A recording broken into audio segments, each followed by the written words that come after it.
and how to lose and how to choose. Hello, this is Linda Carbonell and welcome to another edition of Walking Through Life. Today I'm coming to you from my home with my good friend Kayla Scheiner. Hi Kayla, how are you? Good, how are you? Oh, good. I was so excited when you finally said that you'd come and share your story. I know. I mean, we've been talking about this 10 plus years, I know. seems. Yeah. Well, I've been doing it for 10 years, so. Yeah. Ever since. And we're gonna hear your story today, and I understand that you were diagnosed with the same thing I was, which is borderline personality. Yes. But even though it's the same diagnosis, each story is different. Yes. You know, we are all so different. So I'm anxious to hear your story, and I'm sure everybody out there is too. Yeah, I'm anxious to share it. So you want to start maybe in the beginning when you first noticed that there was a problem? Oh, geez. My early teens. I mean, that's a hard age anyways. Yep. I mean, I was probably 14, 15, you know, I didn't know who I was, and I just was very sad all the time, and you know, I wasn't doing well in school, and I would get very angry and moody very easily. I mean, I'd be in a heated argument with, you know, my family, and the table would be flipped, you know. In counselors, school counselors, outside counselors, you know, doctors, you know, and they all said, oh, here's a medication, here's some antidepressants, you just have, you know, the normal depression, anxiety, you know, starting off as a teenager, you know, it's hard, you know, you gotta tough it out. Mm-hmm. And it just kept getting worse, you know, as I got older, and, you know, more problems started occurring, you know, school started getting harder, you know, high school in general is a very hard place to be at, and where you don't feel like you fit in, you don't really have a lot of friends, you don't understand why, mm-hmm. and you just get that mindset of like, okay, no one wants to be your friends, maybe you're the problem, you know, so just stay away, you know. And gosh, I'm almost 30 years old, and I was 27, and I finally had a diagnosis. I finally went and saw somebody, and they said, I can't believe no one's ever told you. Going back into the school, so this is very important for me, and I'm sure for parents out there. What's some of the signs that maybe the parents could pick up on something, and maybe even the school, classmates, anybody like that, if they see somebody in school that's maybe struggling the way that you were? What's some of the things that you do? The signs for me, I secluded myself big time. And that's also another thing of like depression as well. I mean, that's the start of it. You know, I would come home from school, and I don't think I would like come out of my room only to eat or take a shower. I had my own life in my room. You know, I didn't need to leave my room, and I never left my room. I didn't want to talk to anyone. Nothing was ever bothering me. I was kind of a bully, you know, because I couldn't express how sad I felt or how left out I felt. So I figured that, you know, hey, if I just acted up, mm-hmm. maybe someone would notice me, someone would recognize me, someone would be like, hey, you know. We need to pay attention to this. Yes. Absolutely. You know, and those were really most of the key start signs for me, is that I distanced myself, and I just, you know, was kind of aggressive in school. And you know, obviously that can be a big sign for parents and for teachers. And I think obviously if you see something like that in your child, the best solution probably would be to go and go to therapy and ask for a therapist so that you can get help. Do you think the school counselors were helpful at all, or they didn't know, or you didn't talk to them? No, they didn't know. Mm-hmm. I mean, to me, I feel like a school counselor is like a buddy. Mm-hmm. You know, they're not going to tell you what's wrong with you and how to fix the problem. They just are there to, you know, someone to confide in. Which, if that works, that's great. Mm-hmm. You know, a lot of times, to me, I know I couldn't talk to my family. You know, I never connected with anyone enough to talk to somebody. And that's a big problem now with a lot of teenagers, a lot of young children, is they don't they'll find a reason not to, you know, things may not be great at home. You know, I can't talk to my parents. I can't, you know, no one will believe me. And that was a big thing too, is that, you know, I knew something was wrong. And everyone was like, oh, you're just acting out. Yeah. You know, you're just being obnoxious. And I was like, no, like no one, and I couldn't connect with anyone to get them to realize that there's something more.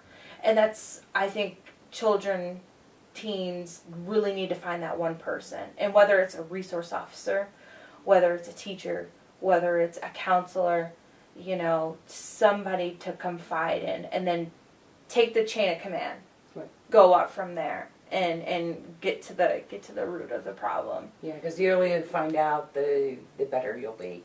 Yeah. Yeah. And there's all kinds of therapy. I know, for teenagers up. I know for me it was a lot of like, I was in hospitals, but I had pretty severe, you know, and so hospitals worked for me. Medication worked for me. Meditation, once I figured out what it was, I had a holistic hospital I was in, big help. They gave me massages every day. Oh, wow. Oh, boy, that was it. That was it. That was the treat. Yeah. So, when you discovered what was going on, which was when you were 27, also a big part of borderline is self-harming. The self-harming behavior, whether it's addiction issues, there's all kinds of self-harming behavior that borderlines do. Yes, I mean, I started self-harming when I was in my teens. And it's not that and even overdosing. I did overdosing a couple times. Once when I was in high school and once when I was out of high school. And all those times, it's not that I ever wanted to, you know, die or, you know, like really like physically hurt myself. It's just at that moment I felt I was in so much pain inside that I couldn't get it out, that I just felt like it was like popping a top off a soda can, you know. It was like, oh, it's done, you know. And of course I'm like bleeding everywhere, but I mean, like, I felt like better. I was like, oh wow, I felt refreshed, you know. And then it took me a really long time to figure out that wasn't the answer. It didn't solve anything, and it really, the people who truly cared about me, it was hurting them. You know, and I was like, well, you know, it finally took, you know, some family members to be like, it's either or. You know, either you're going to continue this behavior or I have to walk away. You know, and I was like, oh, wow, you know, that really, you know, I mean, I've been self-harm free for 3 years this month. That's 3 years great, yeah. This month. And I still get tendencies. I still get the urge, you know. I mean, some days I get real spooled up, you know, and I think like that's my only out, you know, and I have to, you know, bring myself down. You know, I have to like mentally talk to myself down, find a distraction, whether it's, you know, a hot shower, you know, a walk or the radio, just something to keep my mind out. And I've been self-coping my whole life that way. Yeah. Medications don't work for me. You know, they don't turn it off. Right. Nothing does really. No, and it masks, you know, by the end of the day you're taking 10 different medications to masks 5 symptoms you have. Right. You know, and it's just, medications didn't work for me. I've always learned to just self-cope. So I like to call that too, it's what I do when I get like that bad. I call it self-soothing. So I do something nice for myself, you know. It used to be eating until I figured out that was self-destructive behavior too for me. Oh, yes. So I had to go and figure out something else. And for me, my outlet is gardening, drawing, writing, and laughing. I mean, I love to do funny things, you know, or to pick up the phone and call a friend. Sometimes that can be so hard, don't you think? Oh, it's tiring. It's so exhausting, and I get so angry, you know, and I don't do it like on purpose, and I get very like distraught with family members because, you know, they're busy, they have lives, and I feel like, okay, you're forgetting about me. Yeah. Why aren't you calling me? And I know the road works both ways, but there are some days I can't even get out of bed. I do all I can. I still have that problem too. You know, I mean, luckily, like, my son loves to cuddle, you know, so I'm like, okay, let's just stay in bed an extra couple hours and watch TV, you know, before we start the day. Because I cannot do it sometimes. It's hard to motivate yourself when you're in that, you know, that state of mind. Yeah, you know? and I definitely, you know, it's a superstition, you know, but I definitely notice it in the colder months. Me too. me too. You know, and everyone gets depression, you know, oh, the sky is black, you know, it's rainy out, you know, but with people with severe depression and other problems, it's harder. It hits harder for them. So, and I think that by us sharing our stories too, is that we can open it up and other people can see this and say, well, maybe if I tried this, maybe I could share that with her. Maybe it would work for her. You know, something like that would work anyway. And that's the purpose of Walking Through Life and doing this show. So, you know, like I said, you know, I've shared some of my coping skills on the show, and I know that's why I'm excited that you're sharing some of yours. And I know a big one for you is your son. Yes. How old is your son? He'll be 2 next month. Yeah. So that's exciting. Yeah. Such a little cutie pie too. Oh gosh, he is a little firecracker. I mean, he always has me running around. Always, you know, and that's exhausting. Yeah. On top of everything, you know, and there are just some days where, okay, I'm going to take an extra long shower, you know, because I just need that, you know, couple more minutes to regroup, and if not, we both will be sitting in the corner crying somewhere, you know, and we don't need that. No. So, yeah, we get through it. We do it together. Absolutely.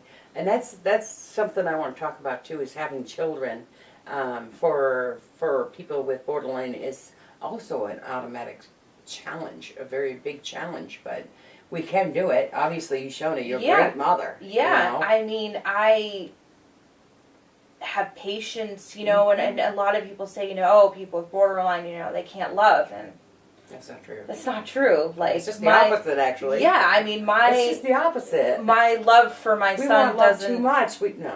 It doesn't turn off. Yeah. You know, it's not a switch. Yes, everything to me is black and white. Mm-hmm. There's no maybes. Either we're doing this or we're not doing it. Mm-hmm. I don't need to think about it. We're either doing it or we're not. You know, that. And I think some people think, well, if she thinks that way, that's got to be that way for everything.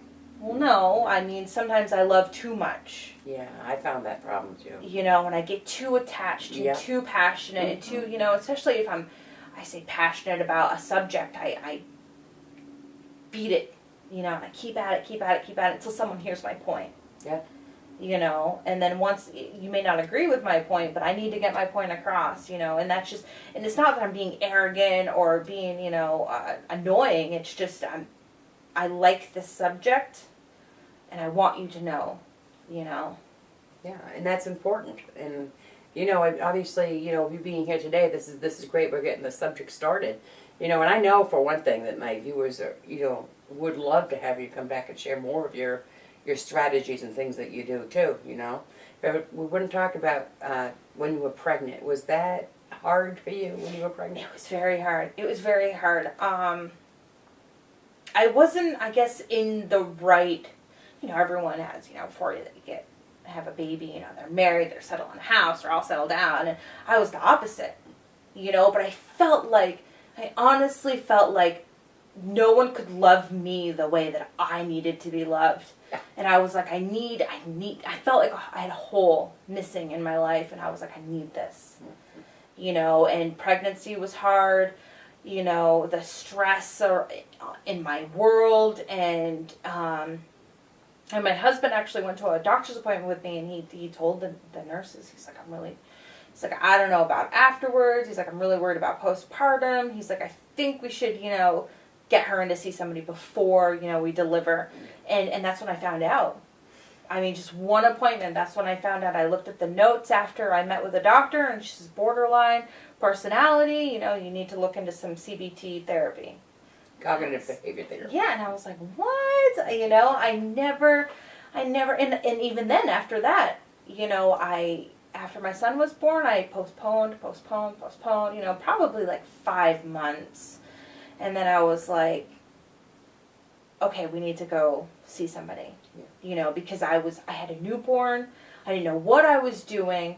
I didn't have anyone to fall back on. You know, my support system, who said they were all going to be there, kind of was like, oh, I'm working, I'm shopping, I'm anywhere where you're not around. And I felt caved in and alone, and I was like, I need to let this out, you know. And I went to a great therapist. She was great, And I told her, I said, well, I went to see another doctor. I said, and they told me I had this. She goes, well, what did they tell you? I said, no. I said, that's why I'm here. I was like, you tell me. She says, I've only been with you for 20 minutes. She says, but I can see that you have borderline personality. I was like, she knew right away. She knew right away. You know, we opened up the medical book, and out of like 9 symptoms, I had 7 or 8. You know. And so, did you find things after you saw the therapist that worked for you? Was it cognitive behavior therapy? Was it trying to understand yourself? Was it being able to ask for the love that you needed or you wanted? It was more of myself, you know. How to handle things myself, you know, whether it's a mindless activity like coloring or, you know, just taking an extra 10 minutes to yourself, you know, writing a paper. You know, I used to really write. Yes. You know, just something to, you know, and always remember that it's not you, you know, and it's not necessarily everyone else either. Right. But don't take Beat it. yourself, Yeah, don't take it personally. Don't beat yourself up. Like that's, you know, it's not it's trying to change how you think and how you see the world, because you just see it so either, you know, with family. They're either there or they're not. And that's not how it is. Mm-hmm. They're there, but they have lives. Right. And to me, you know, I was like, oh, I don't understand. I don't get it, you know. So that was it for me, you know, for therapy. And just doing little things for yourself was a key thing. I think one of the things that we both agreed on, too, is don't get on the internet and look it up and believe everything you see on the internet. Oh, man, the internet the internet can be a great thing and it can be a horrible thing, you know, but I did a lot of research, not necessarily the blogs. I didn't read the blogs. I get everyone's different, but social media to me is like awful. It spools me up. Yeah. It gets me all riled up, you know, being on social media, you know, so I have to kind of limit my time. Yeah. Being on the internet, you know, I'm missing the social aspect of life, you know, because I don't, you know, I'm a stay-at-home mom. I chose to be that, you know, I chose to exclude myself from the world, but at the same time, I can't appropriately be around them because their personalities don't click with mine. And look what you're doing today, though. I know. You know? I know. And I think for you, it was, you know, when you decided, I think you realized that you could help so many other people by sharing your story and sharing your strengths. Yeah, know? I mean, you don't ever really know someone until you actually know them, obviously. Yeah. So, I mean, I may come off as out of character, and I may come off, you know, snotty, or, you know, somebody actually called me vindictive once, and really, you know, and that's not me, you know, like you gotta, you know, there's something else in there, you know, and once you get to know that person, you know, they're totally different, and that's just it for kids at school, you know, like they're not off, there's nothing wrong with them, they're just different. Yeah.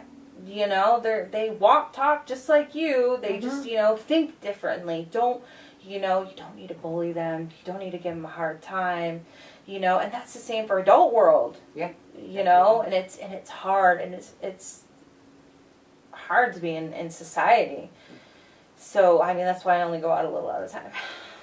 Well, you know, that's how I started, you know, because I developed severe agoraphobia with my borderline. I didn't know if you knew that, but it was a lot of going outside my comfort zone, which is very terrifying for somebody like me and somebody like you, and I think I was able to push my way through it. So that was my big thing. I think it was like a spiritual awakening for me. Yeah. And, you know, I realized how hard it is. But you have so much strength, and I just look up to you so much for being able to see that, you know, there's something. Yeah, I mean, and it's still new to doing me. Something. Yeah, exactly. I mean, it's still new. I mean, it's barely 2 years, and I still don't know. I know nothing. Yeah. But I mean, I know something. You know, like as confusing as that sounds, like I have no idea how this works. I mean, primary care doctors really don't want to touch you because they don't understand either. You know, they think you're like an octopus, you know, with different things going on. And yes, mentally, like that's how I feel sometimes. I got like 10 different tentacles, but so I really, this is new to me as well. But I mean, I know I got it. I know I do. I see symptoms, you know. I binge eat all the time. My excuse is that I'm eating through the emotions of the day. Yeah. You know, which is an awful, you know, and then I look at myself and I'm like, ugh, I'm going to start walking.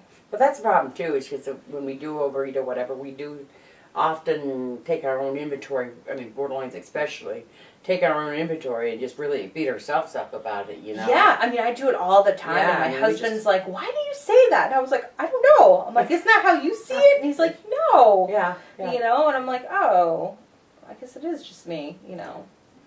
So that's if you look at it too, though, if you think that, you know, especially in society, you know, us when we're a little bit bigger, we always say, well, we're not a model, but maybe if we go on a diet, we will be. But who'd want to be?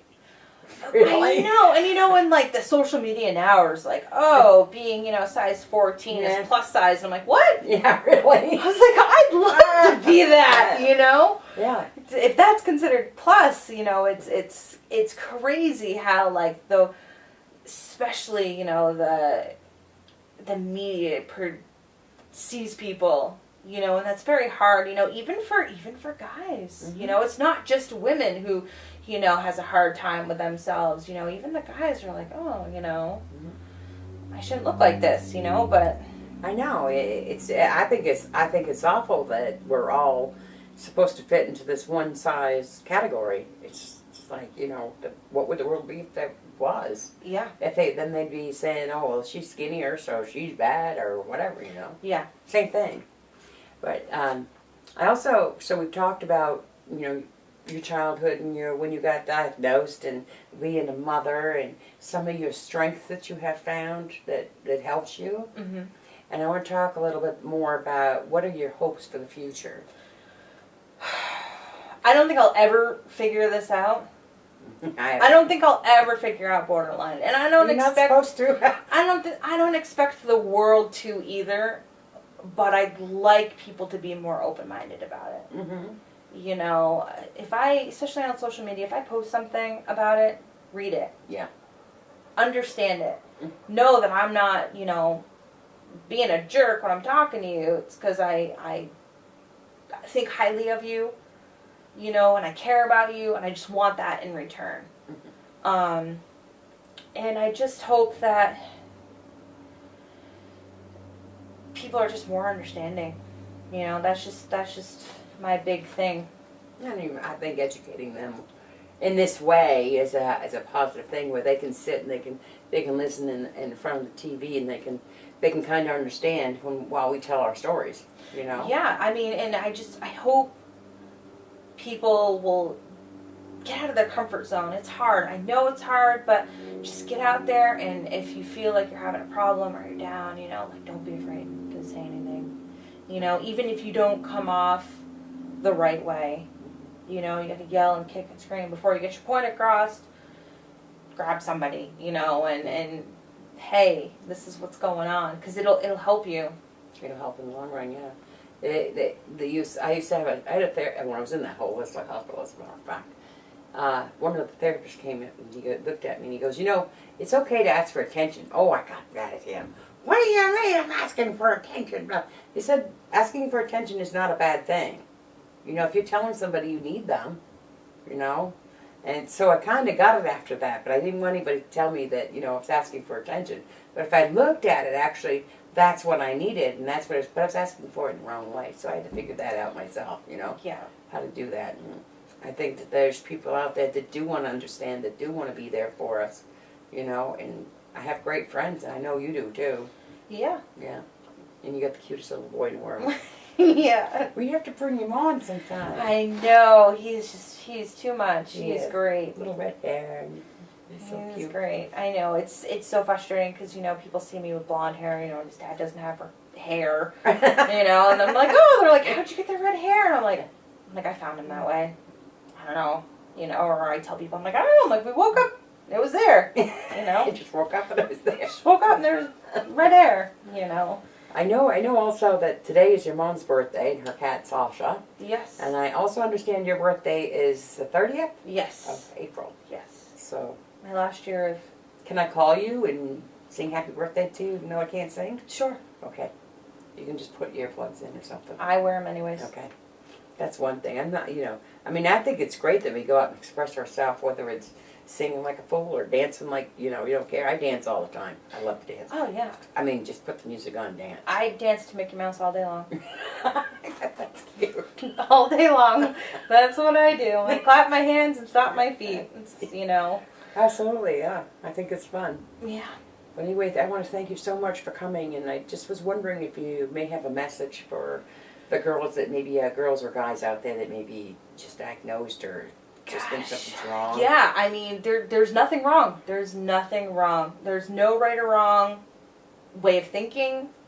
Yes, there may be a right or wrong way of conducting yourself, but, there's just, don't be afraid to reach out.